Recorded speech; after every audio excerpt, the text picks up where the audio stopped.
Olá, chegamos ao último domingo do mês de novembro, hoje dia 29, um ótimo dia para você. Chegando os assuntos do agronegócio em Santa Catarina, vamos acompanhar juntos os destaques desse final de semana. Tem novidades sobre as sementes enviadas pelos Correios a famílias de Santa Catarina. Parte do material analisado contém pragas que não existem no Brasil. E a produção de morcela branca, ou morcilha como é conhecida, passou a ser regulamentada aqui no estado. E vamos ver também que na região de Campos Novos, maior produtor de grãos do estado, o prejuízo já é grande por causa da falta de chuva. Esses e outros assuntos a partir de agora, aqui no ND Agro, que já está no ar.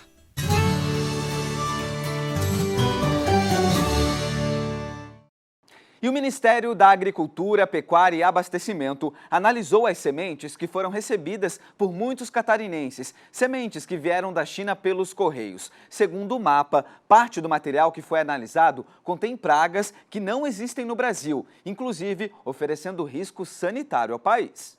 O Ministério da Agricultura, Pecuária e Abastecimento analisou 36 amostras de pacotes de sementes não solicitadas que chegaram via Correios. No total, 47% das amostras já analisadas apresentaram risco sanitário ao país.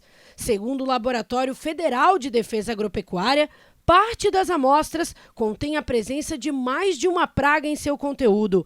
Teve espécie analisada que demonstrou resistência a herbicidas, o que pode trazer impacto econômico negativo para a agricultura brasileira. A importação de sementes e mudas precisa de autorização do MAPA. Caso mais alguém venha receber em casa sementes vindas do exterior, o Ministério orienta a entregar o material em uma das unidades do MAPA. O pacote não deve ser aberto ou descartado no lixo, a fim de evitar o contato das sementes com o solo e prejuízos para as áreas agrícolas e para o meio ambiente.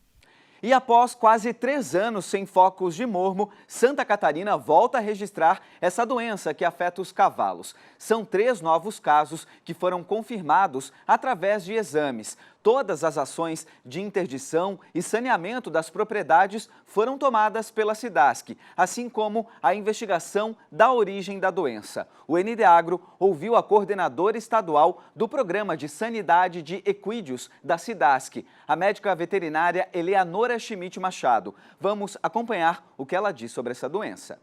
Essas propriedades, elas ficam interditadas, né? Não entra e nem sai equídeos dessas propriedades, justamente para que não corra o risco de espalhar essa doença enquanto a gente não souber se tem mais algum animal contaminado nessa propriedade ou não. Então, elas ficam interditadas.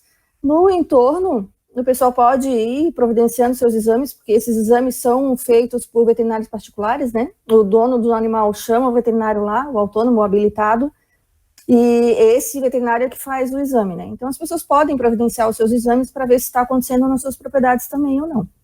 O cavalo, ele é muito difícil de ele apresentar os sinais clínicos, os sintomas.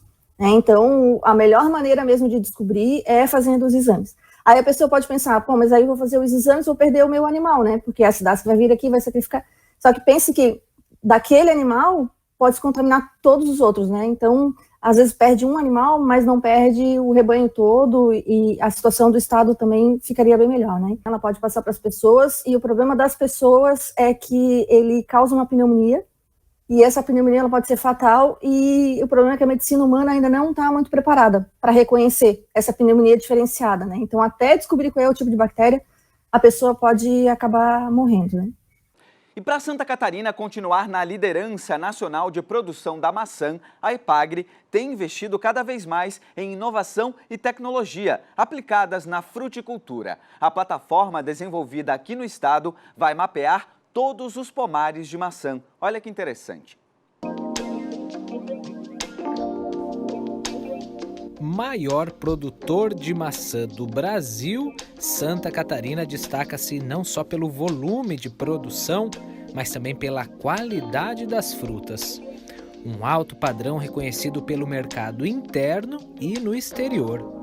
São novos cultivares desenvolvidos, mais resistentes e adaptados ao clima catarinense, melhorias nas técnicas de produção e armazenagem, capacitação aos agricultores. A novidade agora é o mapeamento de todos os pomares de maçã do estado. Um trabalho minucioso e detalhado que vai permitir analisar a cadeia produtiva com mais eficiência. Sensoriamento remoto. Essa é a tecnologia utilizada no projeto. Como o nome já diz, é uma ciência que estuda o objeto à distância, sem proximidade, sem contato. Os pesquisadores da Epagre-Cirã vão trabalhar com imagens de satélite. Essas imagens são atualizadas a cada 5 dias, são consideradas de excelente resolução e vão gerar dados geográficos fundamentais para a cadeia produtiva. O pesquisador da Epagre destaca as características do satélite utilizado e mostra alguns exemplos de como a plataforma vai funcionar e como os dados são processados. Atualmente a gente está trabalhando com o satélite Sentinel-2, que é da constelação europeia, né, da União Europeia. Esse satélite ele capta imagens aqui na nossa região a cada 5 dias, né, numa resolução espacial de 10 metros, ou seja, o pixel desse satélite ele tem 10 metros por 10 metros, ou seja, 100 metros quadrados. Né? Então, passando a cada 5 dias. O mapeamento de outras culturas agrícolas já está planejado. Uma estratégia da Epagre para fortalecer setores importantes do agronegócio. A gente faz agora nosso primeiro intervalo. Na volta, produção de morcela branca, ou a mucilha, como é conhecida aí por muita gente, passou a ser regulamentada aqui no estado. Os detalhes a gente conta na volta do intervalo.